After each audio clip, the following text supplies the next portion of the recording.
My name is Keona, and I am a 30-year-old housewife. 2 years ago, I married my husband, Aoki, who is 6 years older than me. We live in his parents' house with them, Robert and Barbara, who are both in their 60s. Thankfully, they are healthy and full of energy. While being energetic is generally good, Barbara loves to go out and have fun. I'm not sure if it started when I moved in or if it's always been this way, but she hardly does any housework. Barbara was supposed to be a stay-at-home mom, but she often says things like, "Dinner isn't ready yet? You had plenty of time." She pushes the chores onto me and goes out to enjoy herself. If I don't finish everything before she comes back, she makes snarky comments. I try to stay calm, but it's hard. I often remind her that I might not finish everything while she's gone. Her response is always something like, "What are you complaining about? This is normal." She also complains about my generation and wishes I would learn from Aoki.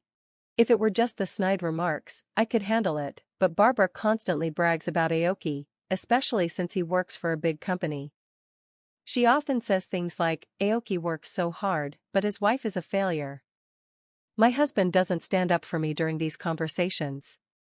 When Barbara complains about me, he only responds with a disinterested, "Oh, really?" At first, I thought Aoki was mature because he was older, but now I feel like he sees me as just a maid. Even when I'm working late at night, he doesn't say anything. Instead, he throws laundry at me, aiming for my face, and says, "Hey, this too." I regret marrying someone like him. He has changed a lot since we got married.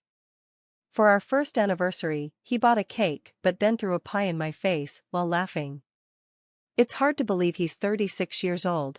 There is one bright spot in my life, my father-in-law, Robert. He is very calm and always thanks me for my help, asking if I need anything. He is the only one who treats me kindly in this house. Since I quit my job after getting married, I enjoy chatting with Robert, and I've come to care for him like a real father. However, he works during the day, so he's rarely home, which means I spend a lot of time alone with Barbara. When I talk to Robert, Barbara doesn't say much, but I can tell she doesn't like it. She started saying things like, "Don't make eyes at your father-in-law just because Aoki ignores you." It's disgusting. Of course, she says this where Robert can't hear. I tried to defend myself, saying, "That's not true at all." But Barbara just retorted, "Oh my, did I hit a nerve? You're raising your voice, how unbecoming." No matter what I say, she always has a comeback. Our conversations never connect.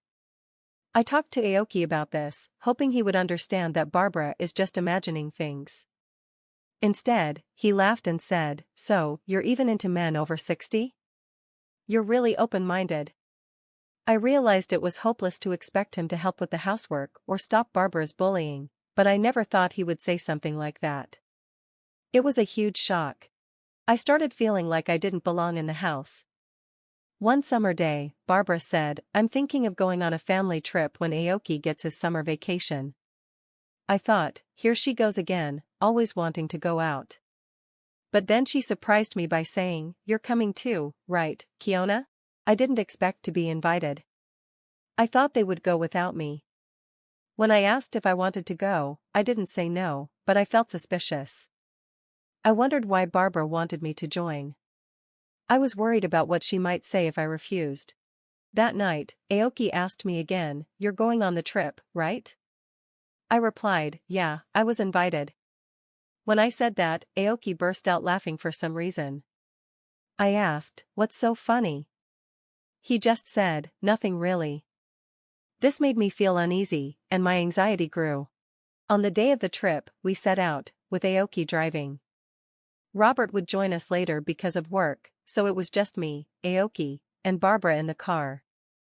Aoki was driving, Barbara was in the passenger seat, and I was in the back seat. I could only see glimpses of their faces, which made me even more anxious. "Keona, you withdrew some money for the trip, right?" Barbara asked.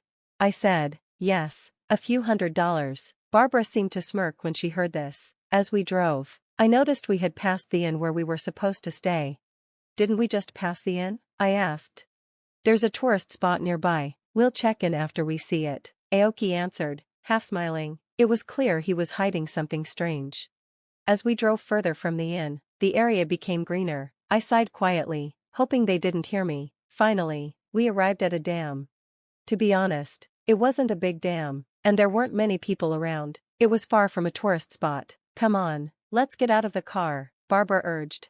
"Don't leave any belongings in the car. It could be dangerous," my husband warned. I followed their advice. Just as I was about to get out of the car, Barbara and Aoki started acting like they were busy. Barbara said, "Oh, I should take off my jewelry just in case," and Aoki pretended to look for something in his pocket. They weren't getting out of the car. I stepped out and closed the door. Then I heard the sound of the lock clicking. Aoki cracked the driver's and passenger's windows slightly open while laughing.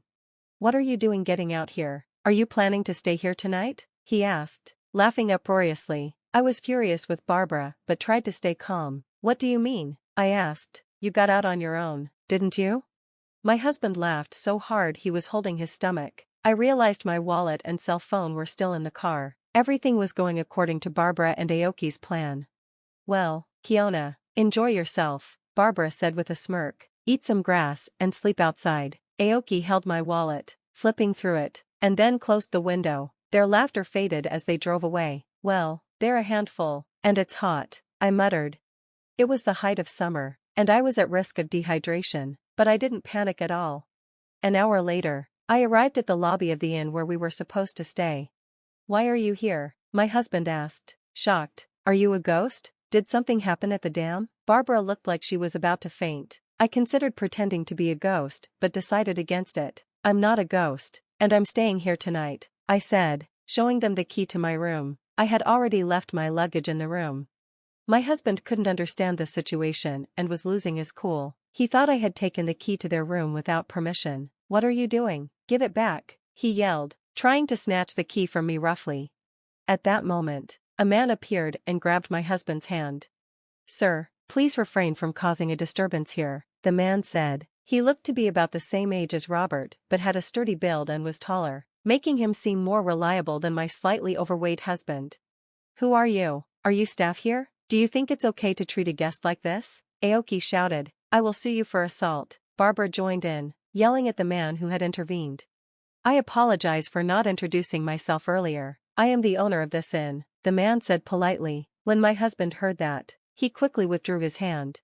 I remembered the owner from my college days. I had come to this area on a trip with friends during summer vacation.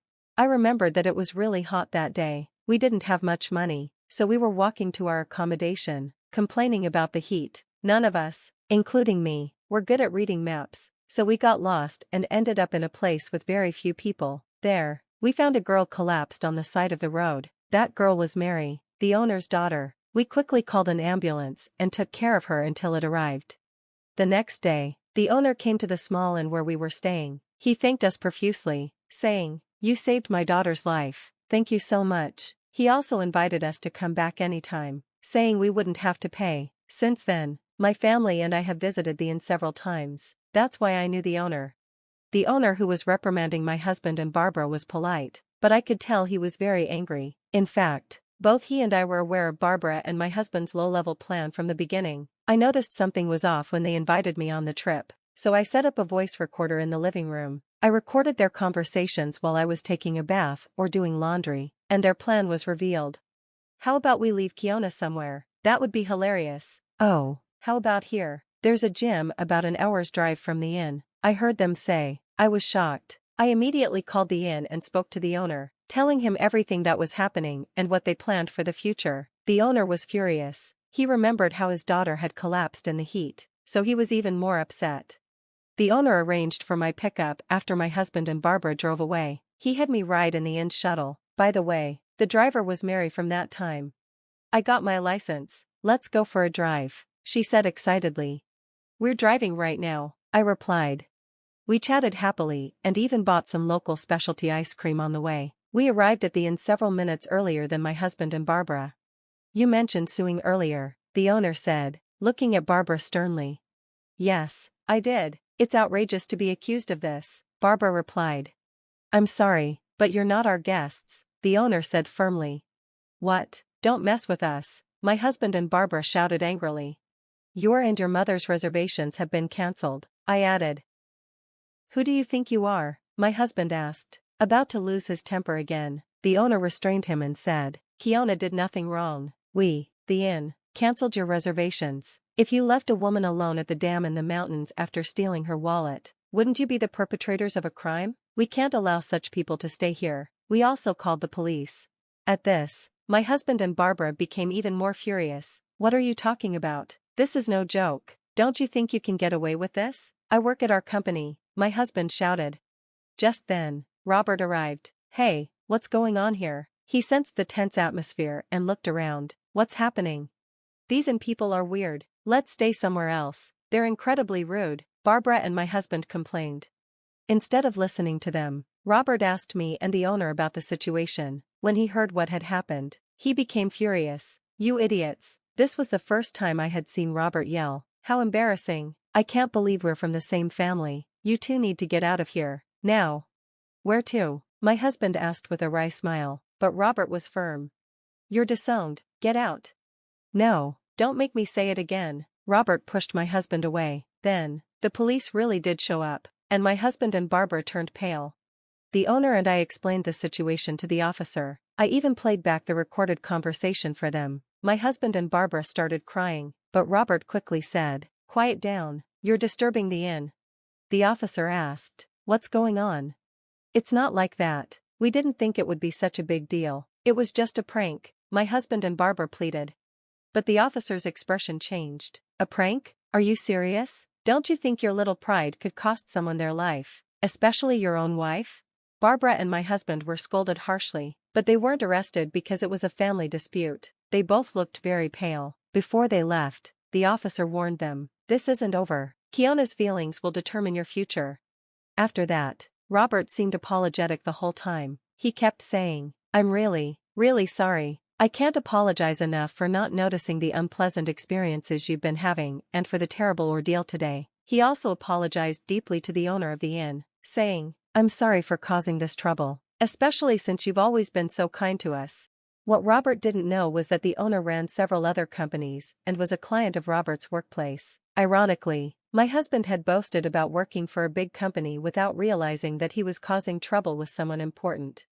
I felt a mix of satisfaction and fear. I was glad I could punish my husband and Barbara, but it was scary to think about what could have happened if I hadn't known their plan. I hoped that being scolded by the police would help them realize how serious the situation was. After returning from the inn, I divorced my husband and demanded a large amount of alimony. I wanted them to reflect on their actions and not treat anyone else this way in the future. I also heard that Robert and Barbara got divorced. Robert cut ties with my ex-husband and kicked him out of the house. My ex-husband was advised to resign because of the incident, and it turned out he had already been a problem at work. He had bullied others just as he had bullied me, and the HR department was planning to take action against him. I was disappointed in myself for having been with someone like him. My ex-husband, who lost his job, seemed to be trying hard to find another one, but it wasn't going well. He should have been in a managerial position by his age, but he didn't have the right experience at his previous job, and he struggled to explain why he left. Barbara was kicked out by Robert and turned to her relatives for help. However, they were afraid she would deplete their savings because she loved to travel. I thought she should find a part-time job since she was still in good health. I moved out of my in-laws' house and now live alone nearby. I still keep in touch with Robert, and sometimes I ask him for advice about work. After being a stay-at-home mom, I started a new life. While job hunting, I was approached by the owner of the inn. He asked, Keona, would you like to work at my company? He was concerned about what happened to me and wanted to find a position for me. I was so happy to accept. I told him, thank you so much for doing all this for me. He replied, no, we should be grateful to you. We can't thank you enough. I feel like we've already repaid the favor from back then. The company he introduced me to is reputable, with good labor conditions. It was a surprise, because it's in the same industry as the big company my ex-husband used to brag about, but this one is 5 times larger. Everyone there is very nice, and I'm having a more fulfilling and enjoyable life than when I was struggling in my marriage.